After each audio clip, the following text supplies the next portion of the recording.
بسم اللہ الرحمن الرحیم۔ السلام علیکم ورحمۃ اللہ وبرکاتہ۔ ہم چلتے چلتے اس دروازے کے قریب آ گئے جہاں سے حشر کا راستہ تھا۔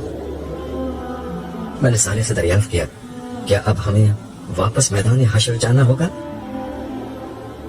کیوں، کیا وہاں جانے کا شوق ختم ہو گیا؟ اس نے حیرت کے ساتھ پوچھا۔ نہیں، ایسی بات نہیں، میں سوچ رہا تھا کہ یہاں آ گیا ہوں تو اپنے گھر والوں سے مل لوں۔ جب ہم شروع میں یہاں آئے تھے تو تم مجھے براہ راست اوپر لے گئے تھے، اب تو میرے گھر والے امت محمدیہ کے کیمپ میں پہنچ چکے ہوں گے۔ تم انسان اپنے جذبوں کو تہذیب کے لفافے میں ڈال کر دوسروں تک منتقل کرنے کی عادی ہوتے ہو۔ کھل کر کیوں نہیں کہتے کہ اپنی گھر والی کے پاس جانا چاہتے ہو؟ یہ بار بار گھر والوں کے الفاظ کیوں بول رہے ہو؟ صالح نے میری بات پر ہنستے ہوئے تبصرہ کیا تو میں جھپ گیا۔ پھر وہ مسکرا کر بولا، شرماؤ نہیں یار، ہم وہیں چلتے ہیں، یہ خادم تمہاری ہر خواہش پوری کرنے پر مامور ہے۔ ہم جس دنیا میں تھے وہاں راستے، وقت اور مقامات سب کے معنی اور مفہوم بالکل بدل چکے تھے۔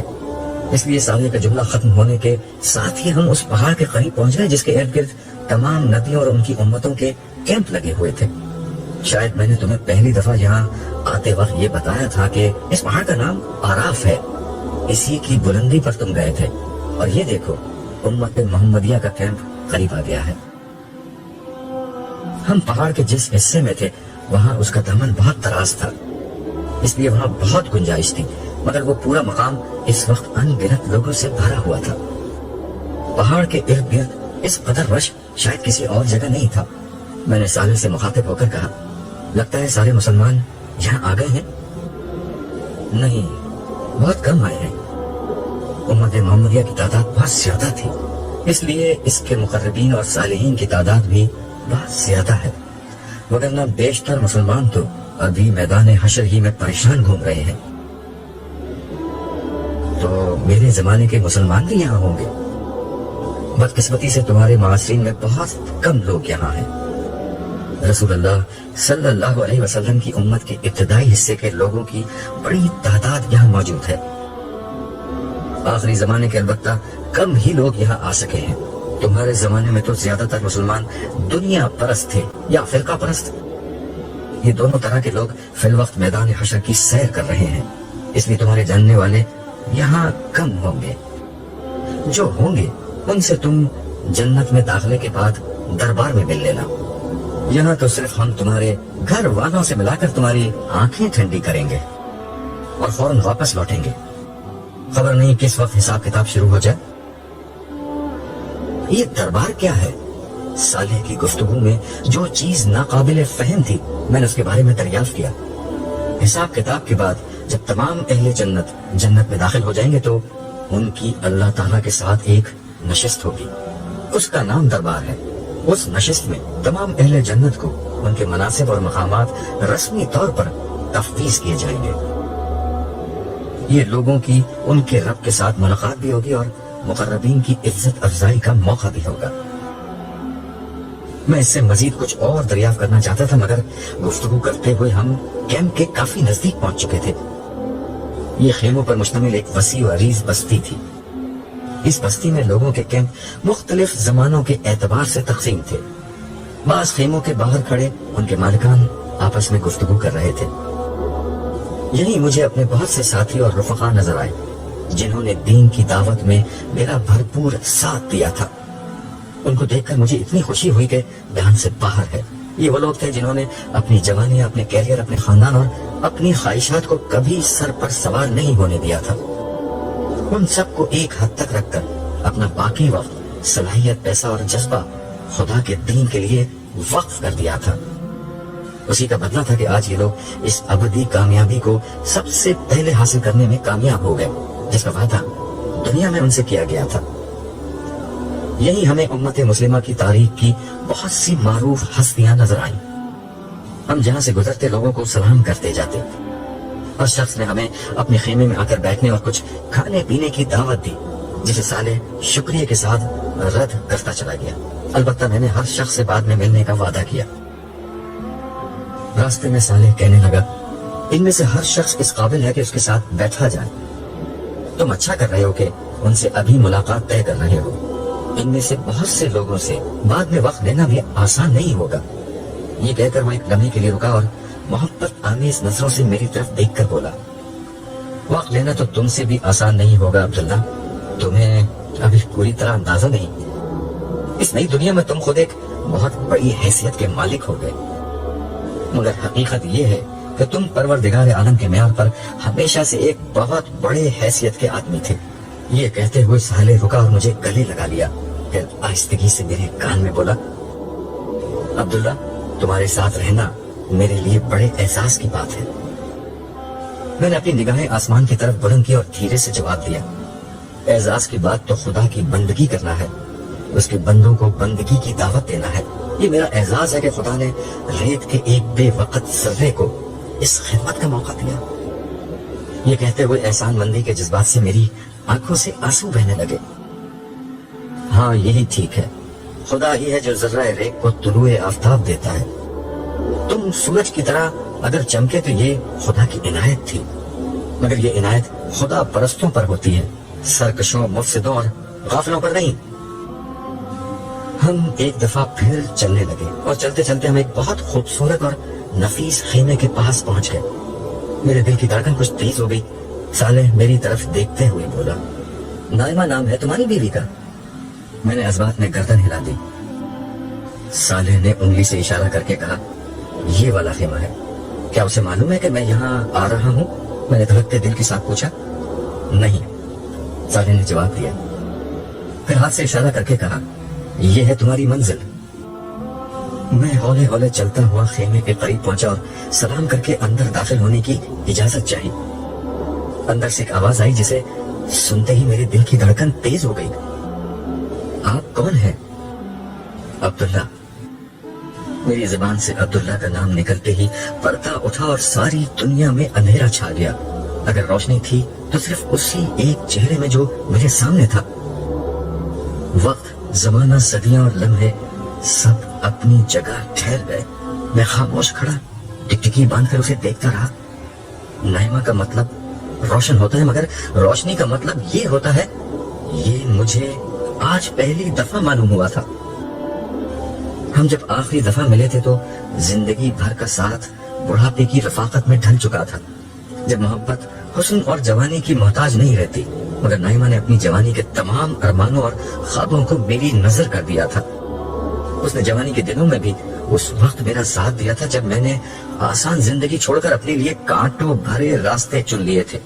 اس کے بعد بھی زندگی کے ہر سرد و گرم اور اچھے اور برے حال میں اس نے میری پوری طاقت سے میرا ساتھ دیا تھا, یہاں تک کہ موت ہم دونوں کے بیچ حائل ہو گئی.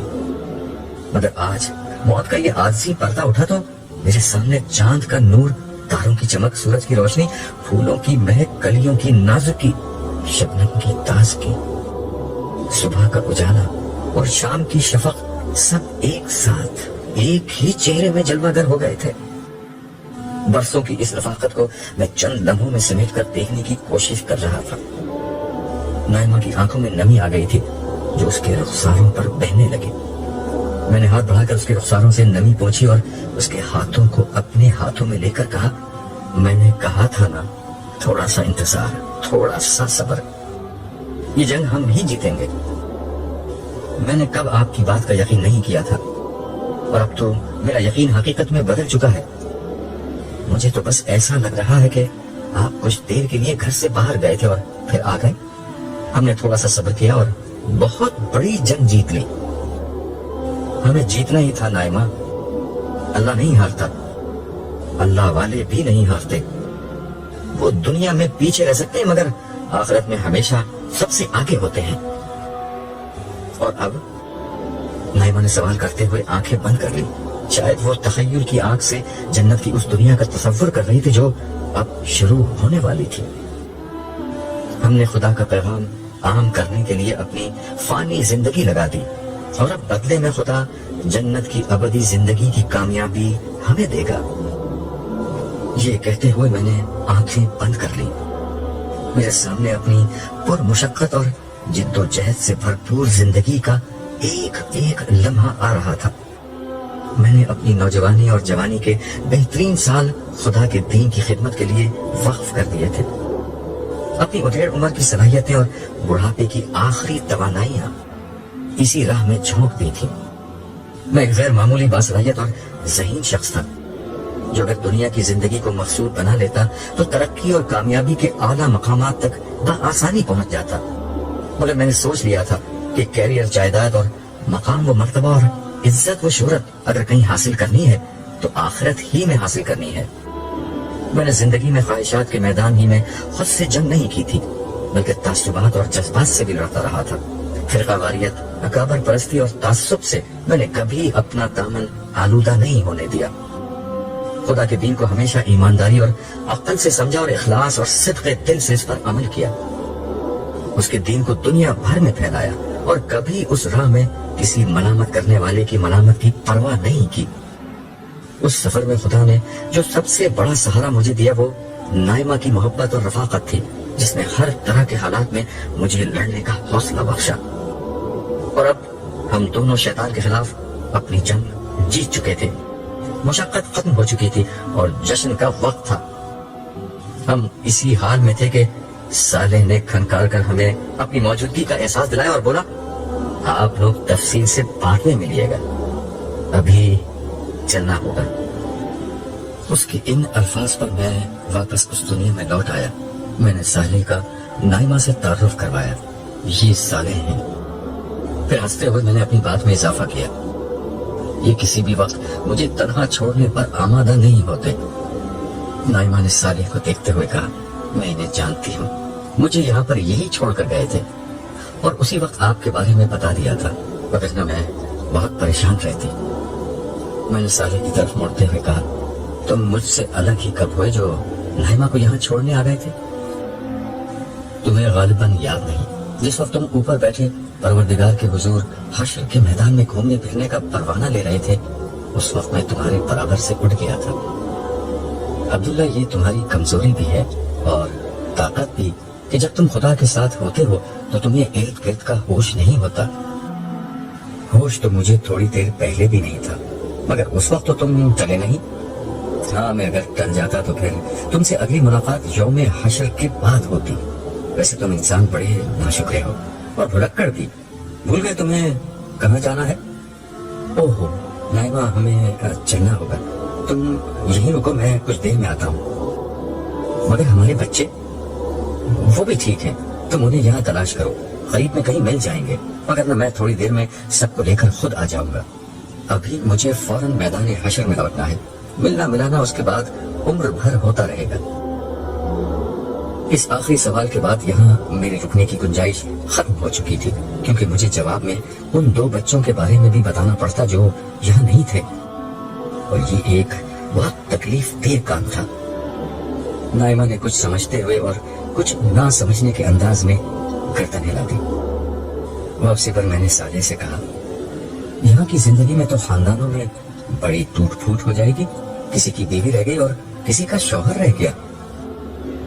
ہاں، یہ سب تو ہوگا. آگے بڑھنے کا موقع تو وہ دنیا تھی جو گزر گئی. یہاں تو جو پیچھے رہ گیا سو رہ گیا، لیکن یہاں کوئی تنہا نہیں ہوگا. رہ جانے والوں کے انتظار میں کوئی نہیں رکے گا. نئے رشتے ناطے وجود میں آ جائیں گے، نئے جوڑے بن جائیں گے، نئی شادیاں ہو جائیں گی. مگر یہاں ویسے خاندان تو نہیں ہوں گے جیسے دنیا میں ہوتے تھے. تم ٹھیک سمجھے ہو. دنیا میں خاندان کا ادارہ انسانوں کی بعض کمزوریوں کی بنا پر بنایا گیا تھا. بچوں کی پرورش اور بوڑھوں کی نگہداشت اس ادارے کا بنیادی مقصد تھا. خاندان کی مضبوطی اور استحکام کے لیے مردوں کو خاندان کا سربراہ بنایا گیا تھا. اسی خاندان کو جوڑے رکھنے کے لیے عورتوں کو بہت سے معاملات میں مردوں سے کمزور بنایا گیا تھا. وہ مردوں کے لیے ایک نعمت بھی تھی اور ضرورت بھی. اس کے بغیر دنیا کا نظم چل نہیں سکتا تھا. مگر اب یہاں معاملات جدا ہوں گے. عورتیں مردوں کے لیے ایک نعمت تو رہیں گی مگر خود ان کی محتاج نہیں ہوں گی. اسی لیے ان کی قدر و قیمت بہت بڑھ جائے گی اور ان کا نخرہ بھی. اس کا مطلب یہ ہے کہ اس دنیا میں عورت ہونا زیادہ فائدے کی بات ہے. عورت جب چاہے گی مرد کی توجہ حاصل کر لے گی، مگر مرد کا عورتوں پر کوئی اختیار نہیں ہوگا. حالانکہ وہ ان کے ضرورت مند ہوں گے؟ ہاں یہ بات ٹھیک ہے، تو ہم مرد پھر نقصان میں رہے گے؟ ہاں نقصان میں تو تم لوگ رہو گے۔ یہ تو بڑا مسئلہ ہے، اس مسئلے کا کوئی حل ہے؟ جنت کی نئی دنیا میں ہر چیز کا حل ہوتا ہے، حوریں اسی مسئلے کا حل ہے، مگر ان سے تو خواتین کو جیلسی محسوس ہوگی۔ نہیں، ایسا نہیں ہوگا، حوریں اپنی سٹیٹس اور خوبصورتی میں کبھی جنت کی خواتین کے برابر نہیں آ سکتی، اس لیے وہ جنتی خواتین کے لیے کبھی رشک و حسد کا باعث نہیں بنے گی۔ جنت کی خواتین اپنے اعمال کی وجہ سے حوروں سے کہیں زیادہ خوبصورت اور بہت بڑے سٹیٹس کی مالک ہوں گی۔ انہیں اس کی پرواہ نہیں ہوگی کہ ان کے شوہر کی اور دلچسپیاں کیا ہیں۔ ویسے بھی جنت انسانوں کی نہیں، خدا کی دنیا ہے۔ تم جانتے ہو کہ انسانوں اور خدا کی دنیا میں کیا فرق ہوتا ہے؟ میں خاموشی سے سوالیہ نگاہوں سے اسے دیکھتا رہا۔ اس نے اپنے سوال کا خود ہی جواب دیا۔ انسانوں کی دنیا میں رقیب سے حسد کی جاتی ہے، مگر خدا کی دنیا میں رقیب بھی محبوب ہوتا ہے۔ یہ بات تو لاجواب ہے، مگر اس مسئلے کا فیصلہ جنتی خواتین ہی کر سکتی ہیں۔ جنت پاکیزہ لوگوں کے رہنے کی جگہ ہے۔ ان کی پاکیزگی خدا کی مہربانی سے کسی منفی جذبے کو ان کے پاس پھٹکنے نہیں دے گی۔ صالح نے میری بات کا براہ راست جواب دینے کے بجائے ایک اصولی بات بیان کی اور پھر اس کی مزید وضاحت کرتے ہوئے کہا، اصل میں تم ابھی تک انسانی دنیا کے اثرات سے نہیں نکلے ہو۔ پچھلی دنیا آزمائش کی دنیا تھی، اس لیے وہاں مثبت جذبوں کے ساتھ منفی جذبے بھی رکھ دیے گئے تھے۔ یہ منفی جذبے انسانی شخصیت کے اندر سے اٹھتے تھے۔ ہر مومن مرد و عورت کی یہ ذمہ داری تھی کہ وہ ہر طرح کے منفی حالات اور ماحول میں رہنے کے باوجود اپنے اندر پیدا ہونے والے منفی جذبات پر قابو پائے۔ یہ بالکل ایسے ہی ہے جیسے پسینہ، بول و براز، پیشاب وغیرہ انسانی جسم سے نکلنے والی گندگیاں تھیں، مگر حکم تھا کہ ہر گندگی سے اپنے وجود کو پاک رکھو۔ تو تم لوگ پانی سے غسل و طہارت کرتے تھے، اسی طرح منفی جذبے بھی اندر سے پیدا ہونے والی گندگیاں تھیں۔ غصہ، نفرت، جھوٹ، حسد، تکبر، کینہ، ظلم اور ان جیسی تمام گندگیوں کے بارے میں حکم تھا کہ صبر کے پانی سے انہیں دھو ڈالو۔ مومن مرد و عورت زندگی بھر یہ مشقت اٹھاتے رہے، مگر آج کے دن انہیں ہر ایسی مشقت سے پاک کر دیا جائے گا۔ یعنی مطلب یہ کہ اب نہ ان کے جسموں سے گندگیاں نکلیں گی اور نہ ان کے ذہن میں منفی جذبے اور خیالات ہی پیدا ہوں گے۔ جنت خوبصورت لوگوں کے رہنے کی ایک خوبصورت جگہ ہے جہاں کوئی بدصورت جذبہ باقی نہیں رہے گا۔ لیکن میرے خیال میں اس بحث میں اصل بات یہ سامنے آئی کہ حوریں جنت کی خواتین سے کمتر ہیں اور بس گزارے کے قابل ہیں، تبھی وہ ان سے حسد نہیں کریں گی۔ پھر میں نے ہنستے ہوئے اپنی بات میں اضافہ کیا، مسلمان خواہ مخواہ حوروں کے حسن کا چرچا سن کر ان کے دیوانے بنے اور بلا وجہ لوگوں کے تانے سنتے رہے۔ میرے مذاق کے جواب میں صالح نے سنجیدگی سے کہا، یہ دونوں تمہاری غلط فہمیاں ہیں۔ بات یہ ہے کہ جنت میں تم مرد عورتوں کے لیے کوئی ایسا قیمتی اثاثہ نہیں رہو گے جس کی وجہ سے وہ کسی سے حسد کریں۔ رہی حوریں تو ان کی تحقیر مت کرو کہ ان کے لیے کمتر اور گزارے کے قابل کے الفاظ بولو۔ وہ جنتی خواتین جیسی تو نہیں، مگر بہرحال ایسی بھی نہیں کہ تم ان کو کمتر سمجھو۔ اچھا تو وہ کیسی ہیں؟ میں بتاتا ہوں وہ کیسی ہیں۔ وہ حوریں نسوانی جمال کا آخری نمونہ اور جسمانی خوبصورتی کا آخری شاہکار ہیں۔ ان کا بے مثال حسن اور باکمال روپ سرخی پاؤڈر کے سنگھار، گجروں کے تار، موتیوں کے ہار اور زیب و زینت کی جھنکار کا محتاج نہیں ہوتا۔ ان کے وجود کی تشکیل کے لیے کائنات اپنا ہر حسن مستعار دیتی ہے۔ پھول اپنے رنگ، ہوا اپنی لطافت، دریا اپنا بہاؤ، زمین اپنا ٹھہراؤ، تارے اپنی چمک، کلیاں اپنی مہک، چاند اپنی روشنی، سورج اپنی کرنیں، آسمان اپنا توازن، چوٹیاں اپنی بلندی اور وادیاں اپنے نشیب۔ جب جمع کر دیتے ہیں تو ایک حور وجود میں آتی ہے۔ ان کا حسن خوبصورتی کے ہر معیار پر آخری درجے میں پورا اترتا ہے۔